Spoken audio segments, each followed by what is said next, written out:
Bi tarata sɔgɔma Rusila kiiritigɛso dɔ ye Ameriki sanfɛcɛlu fitinɛ yelenba Brittney Griner k'a laɲiniw na fili a ɲangilen kɔfɛ k'a bila san 9 kaso la Rusi jamana ka k'a fɔ k'a donna ni kiribifɛn drogue ye u ka jamana kɔnɔ.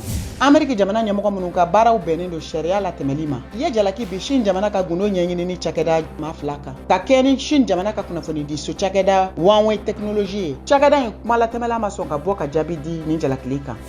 Kunu tɛnɛ cɛ dɔ ye mugukulu Saint Louis Missouri kalanso dɔ kɔnɔ Ameriki jamana kɔnɔna la mɔgɔ 2 de fagara senfɛ mɔgɔ 6 olu joginna finitigiw ye mugu ci ni makofɛla in na k'a nin bɔnɛ.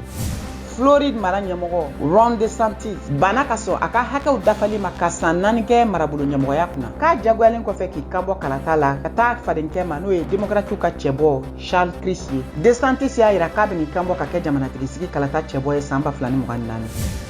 Faransi cakɛda L'Oréal welela bɔgɔ jeninen ka muso la k'a dɔ fɛ Missouri k'a ye wolonugu da bon sɔrɔ u ka kunfagala pomatu kɛlen kɔfɛ a kun na min sɛgɛsɛgɛliw dankɛnɛmayara kɛnɛya baarakɛlaw fɛ.